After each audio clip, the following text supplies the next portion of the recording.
Okay, so now we're going to create a drawing of this part. So what we're going to do is first we should have our model. Okay, so we're going to go and click the left on the left hand side. There's that little plus symbol. It says Insert New Element.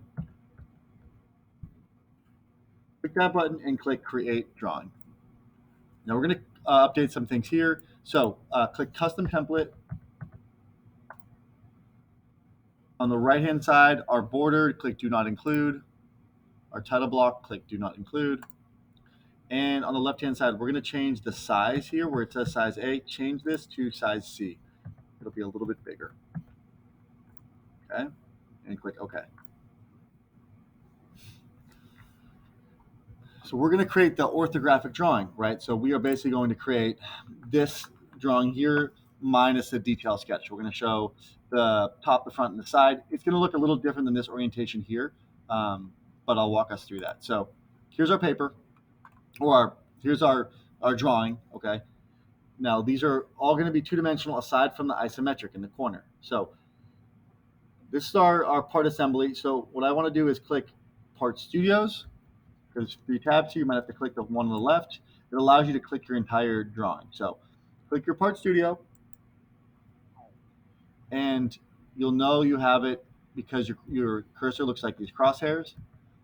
And I'm going to change, you can always change this after, but I'm going to change the scale on the left-hand side. I'm going to click and change this to 1.1.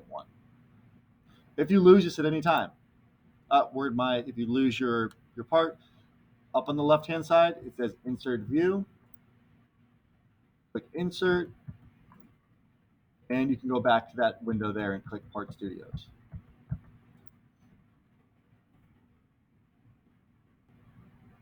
So I'm changing the scale to 1:1. Now, all I'm going to do is click and place it. Now, it's still activated. I don't have to click anything else. I'm going to drag down.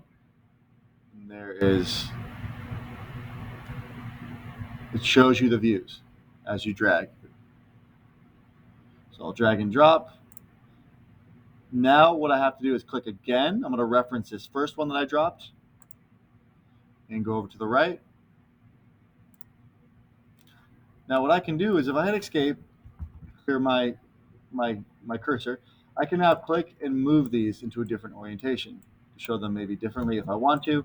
And you'll notice that they all stay lined up. Even if I move them over here, they start to reorient themselves.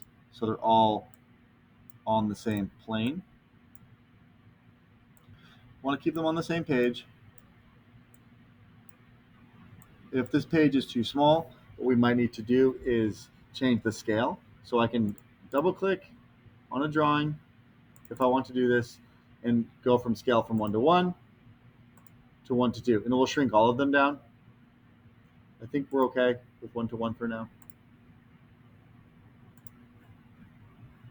So what we're going to do is create the isometric view. So I'm going to go back to the top where it says Insert View. To the right of that, Projected View. I'm going to click that, and I'm going to reference the bottom left. So I click this. If I just drag my piece up, you can see it starts to generate the isometric view. So again, I'm going to click this, Projected View. Click on the bottom left because we're going to click that and drag it up to the top right and drop my isometric view. Now I'm going to change the scale. So I'm going to hit escape to clear the command. I'm going to double click this. This is kind of big, so I'm going to change this to scale 1:2. And if I want to leave the scale label on, I can. And I can leave the label, and it will tell me what it is. It's isometric, scale 1:2. Great. I can move that so it looks nice and neat. And you have your drawing with your parts laid out.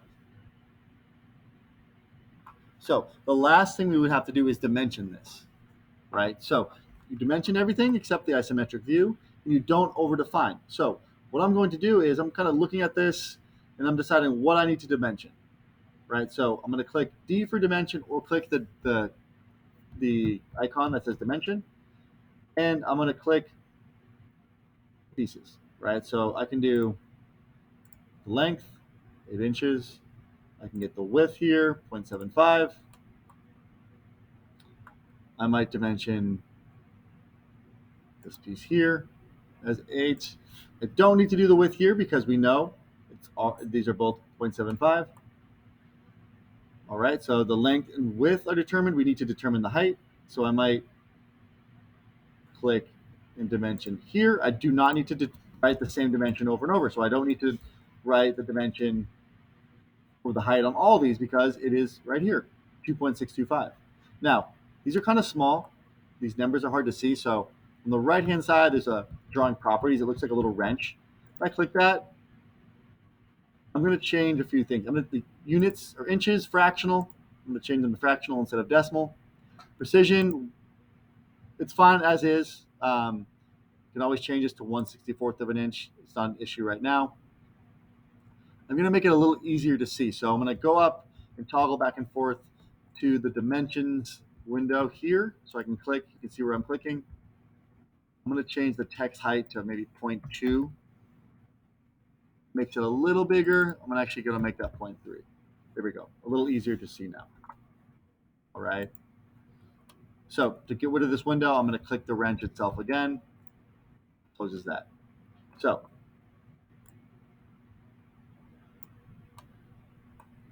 I have the width or the length of the pieces, the height, and I'm going to dimension the actual circles themselves, right? So I have diameter 3/8. I'm going to do one diameter here, one there.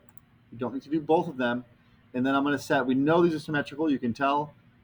I'm going to dimension from the center, the top,